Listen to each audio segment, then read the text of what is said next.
10 of the fantasy baseball season, and here's a few pitchers I look to sell and trade this week. The first guy, Luis Cerravino of the New York Yankees. Says Cerravino, the last few seasons, he's been out with Tommy John and other arm injuries, but this season, no doubt about it, he's off to a great start the first 10 weeks of the season. So on the season here for him, 61 innings, 4-1 record, 48 hits, 19 earned runs, 15 walks, 71 strikeouts, 4 quality starts, a 2.80 ERA, and a 1.03 whip. So right here, Cerravino, he's going out there every fifth day, and he's really getting the job done. We know the Yankees got the best record in all of Major League Baseball this season here. And guys like Cerravino, Talion, and Jordan Montgomery, they've been pitching good baseball the whole season. But the thing here with Cerravino, the wins still aren't all that great on the season, even though he's on a great Yankee team with only 4 wins and a loss on the year. And like I mentioned, he hasn't pitched over the last few seasons. And right now, so far, 61 innings under his belt. I think fatigue definitely could play a factor. I know 3-4 years ago, he's one of the best pitchers in the American League, Cerravino. But right now, while he's off to this hot start, and a guy who's been injury-plagued and injury-prone over the last few seasons, I think this is a perfect time to sell him. I'm not saying dump him off or anything, but I think you could get a great hitter in a 1-for-1 deal here for Cerravino. So the last couple games for him, June 4th versus the Tigers, 7 innings, got the win.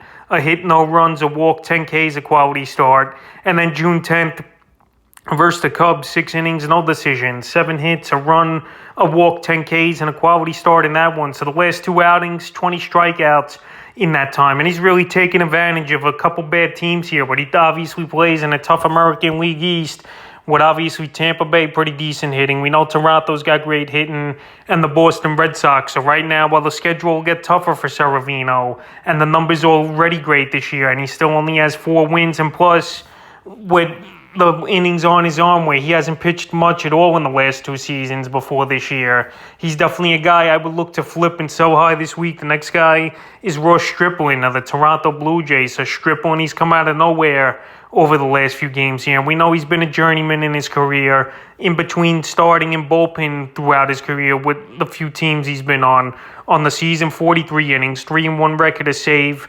35 hits, 15 earned runs, 8 walks, 35 Ks, but only 1 quality start, a 3.14 ERA, and a 1 whip on the season. So right here, he's going out there, and he's pitched quality baseball for this Toronto Blue Jay team. But he's a guy, like I mentioned, he's a journeyman, and he's not really stretched out as well here, going that deep, more than 5-6 innings a game.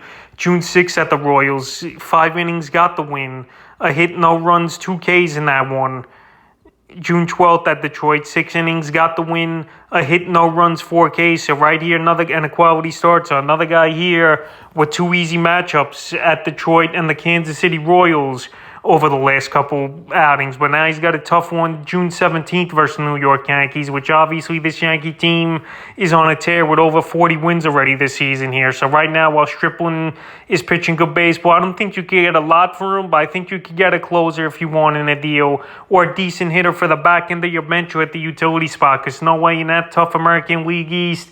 And for a guy who's not stretched out, he's going to keep up these numbers as Ross Stripling, especially with only 1 quality start in the season.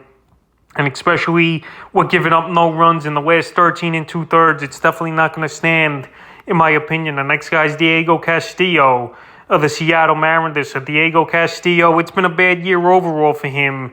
But over the last couple weeks here, he's starting to figure things out here as the closer for this Mariner team. On the season, 22 innings, 3-0 record, 4 saves, 21 hits, 13 earned runs, 9 walks, 27 strikeouts, and a bad 5.32 ERA with a 1.36 whip. So right here, the problem with Castillo has been control issues, but no doubt about it, he has electric stuff, and we've seen it in his Tampa Bay Ray days. And now here with Seattle, he has a couple good weeks in a row, but he's still a guy I can't trust. He's been erratic. He's been out of control throughout his career. And right now, he's on a little bit of a nice hot streak over the last couple weeks. 6 innings, 2 wins, 2 saves, only 1 hit, a walk, 10 Ks, and no runs given up. So right now, while he's pitching good over the last few weeks here, I think you could make a deal, Castillo, probably for a low-end starter or even a decent hitter that you'll have at your utility spot, because I don't think he's going to keep it up.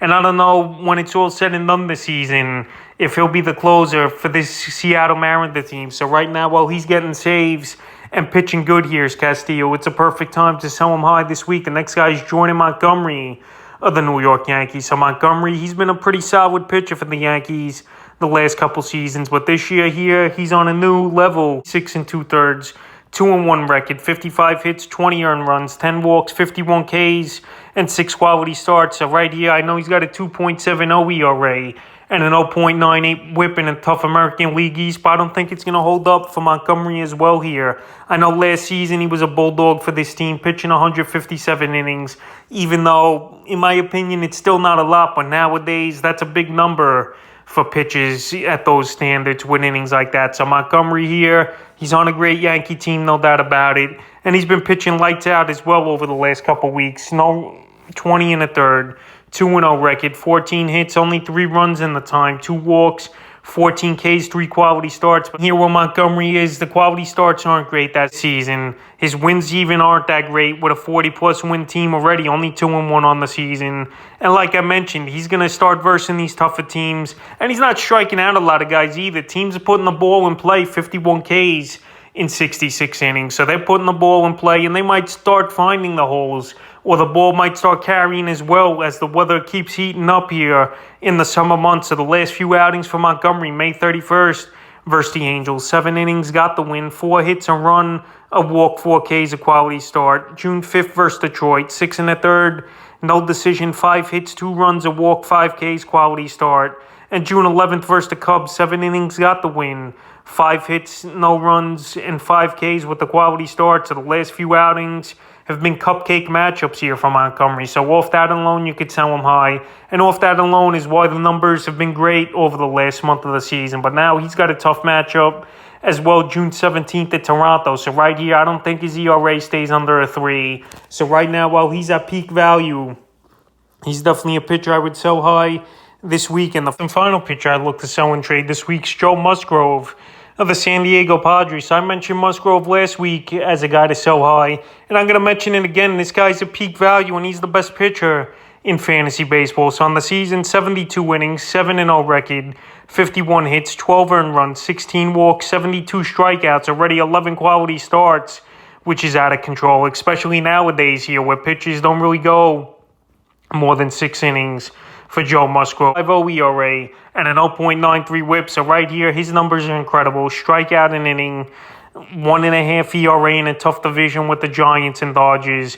And over the last couple weeks here, he hasn't given up a run as well. 2-0 with a 0 ERA.